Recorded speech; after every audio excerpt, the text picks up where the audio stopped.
السلام علیکم ورحمۃ اللہ وبرکاتہ۔ سکچھمتا پریکشا دینے والے اساتذہ اکرام اور میٹرک کے اسٹوڈنٹس، آج ہم بات کرنے والے ہیں درخشاں کے سبق انٹرویو کے سلسلے میں۔ انٹرویو کی تعریف یعنی ڈیفینیشن بتایا جائے گا، اور جو ضروری باتیں ہیں وہ آپ کو بتائی جائیں گی۔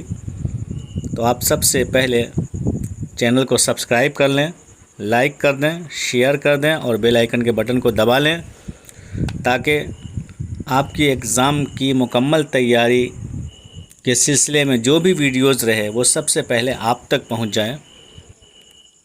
تو بات کرتے ہیں کہ انٹرویو کسے کہا جاتا ہے، اس کی تعریف کیا ہے۔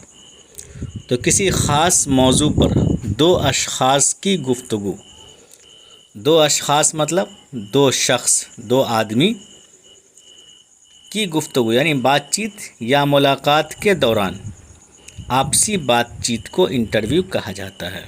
آپس میں جو بات چیت کرتے ہیں اسے انٹرویو کہا جاتا ہے۔ آج کے دور میں اس کی کافی اہمیت اور افادیت ہے،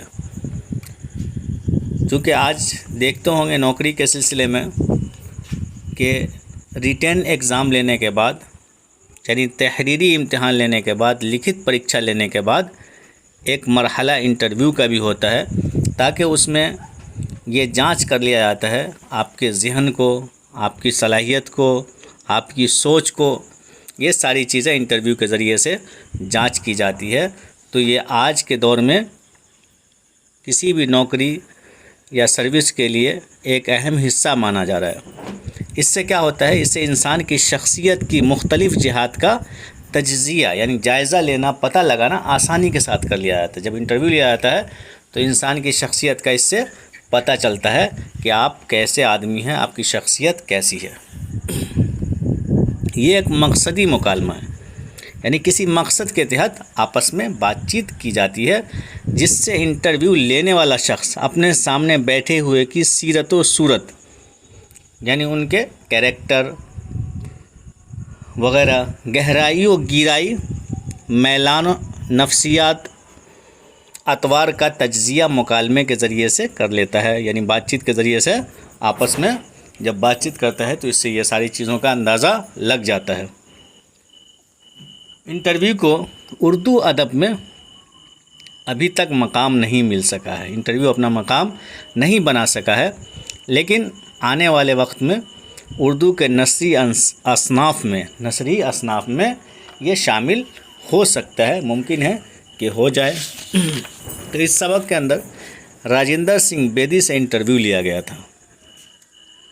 اردو کے عظیم افسانہ نگار راجندر سنگھ بیدی کے ساتھ یہ انٹرویو کب لیا گیا تھا؟ 6 جولائی 1984 عیسوی کو۔ کہاں لیا گیا تھا؟ ان کی قیام گاہ پر، یعنی ان کی رہائش گاہ پر جہاں وہ رہتے تھے، وہاں یہ لیا گیا تھا۔ آل انڈیا ریڈیو ممبئی کے لیے اسے ریکارڈ کیا گیا تھا۔ اور یہ انٹرویو بیدی کا آخری انٹرویو ہے جو انہوں نے اپنی زندگی میں ریکارڈ کرایا تھا۔ اس انٹرویو کی اہمیت اس لیے بھی بڑھ جاتی ہے کہ اس میں زیادہ تر سوالات عصمت چغتائی نے کیے ہیں۔ اس انٹرویو کے جو سوالات تھے وہ زیادہ تر سوال عصمت چغتائی نے کی تھی۔ اس میں فیاض رفعت صاحب بھی تھے، عصمت چغتائی بھی تھے، یہ دونوں نے ان کا انٹرویو لیا تھا۔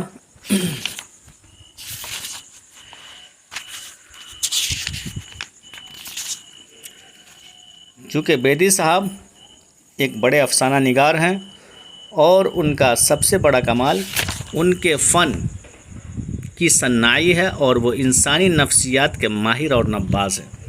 جو انسانی سائیکلوجی ہے، انسانی منووگیان ہے، اس کے کیا ہے، ماہر ہیں اور نباز ہیں، یعنی نبض پکڑنے والے ہیں۔ بیدی نے اپنے افسانوں کا مواد متوسط طبقہ سے لیا، یعنی مڈل کلاس سے لیا ہے، اور انہوں نے اپنے افسانوں کے ذریعے زندگی کی تلخ حقیقتوں کو پیش کیا ہے۔ تو جیسا کہ آپ دیکھ رہے ہیں، عنوان کیا ہے، انٹرویو۔ اور بیدی سے انٹرویو لیا گیا ہے، اور یہ انٹرویو کیا ہے؟ ماخوذ ہے، یعنی یہ انٹرویو کسی نے لکھا نہیں ہے، بلکہ جو انٹرویو لیا گیا تھا اسی کو تحریری صورت میں پیش کیا گیا ہے۔ تو ماخوذ کا مطلب لیا گیا، یعنی باضابطہ طور پہ اس کے انٹرویو نگار یا انٹرویو لکھنے والے کوئی نہیں ہے، جو انٹرویو زبانی طور پہ لیا گیا تھا اسی کو تحریری صورت میں پیش کیا گیا ہے۔ تو اس کا معروضی سوالات و جوابات یعنی آبجیکٹیو کوسچن آنسر آپ کے سامنے ہے۔ پہلا سوال ہے بیدی کی پیدائش کب ہوئی؟ تو اس کا جواب ہے 1915 عیسوی میں بیدی کی پیدائش ہوئی۔ اگلا سوال ہے بیدی کا پورا نام کیا تھا؟ تو اس کا جواب ہے راجندر سنگھ۔ راجندر سنگھ بیدی پورا نام بیدی کا تھا۔ اگلا سوال دیکھتے ہیں،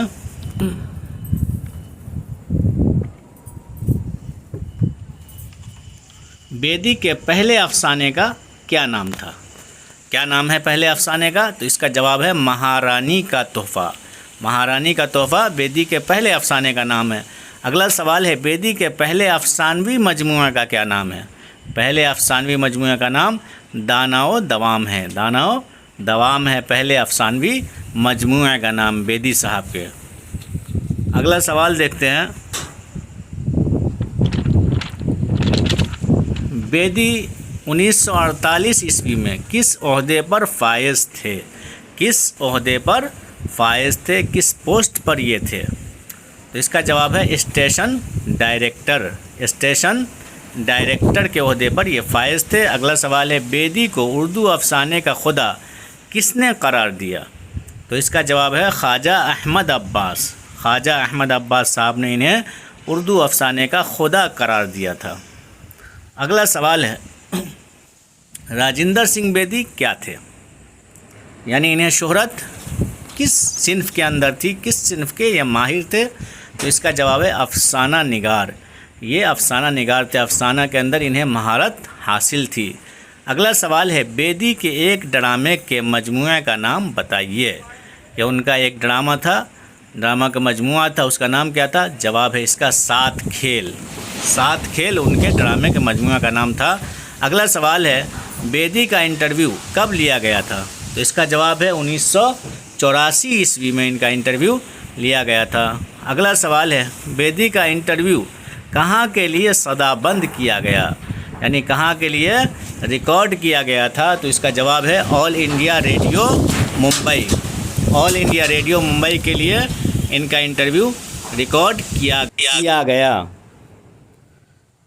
اگلا سوال ہے ناول ایک چادر میلی سی کے مصنف کون ہیں؟ یعنی اس ناول کے لکھنے والے کون ہیں؟ تو اس کا جواب ہے راجندر سنگھ بیدی۔ اس کے مصنف راجندر سنگھ بیدی ہیں۔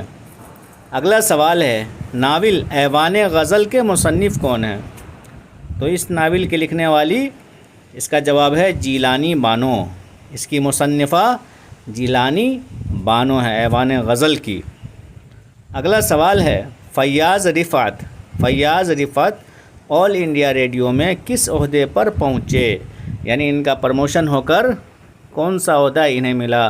تو اس کا جواب ہے اسٹیشن ڈائریکٹر۔ فیاض رفعت صاحب بھی اسٹیشن ڈائریکٹر کے عہدے تک پہنچے تھے۔ اگلا سوال ہے فیاض رفعت کا تعلق کس شعبے سے تھا؟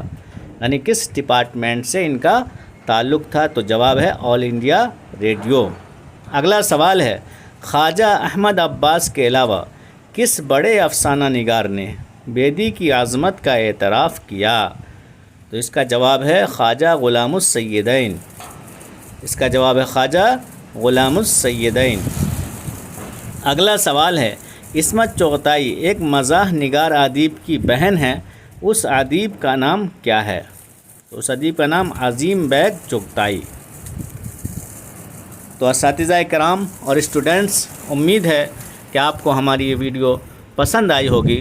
تو آپ سب سے گزارش ہے، درخواست ہے کہ آپ ہمارے چینل کو سبسکرائب کر لیں، لائک کر دیں، شیئر کر دیں اور بیل آئیکن کے بٹن کو دبا لیں تاکہ ایسی ویڈیوز سب سے پہلے آپ تک پہنچ جائے اور آپ اپنے امتحانات میں اچھے نمبرات سے کامیابی حاصل کریں۔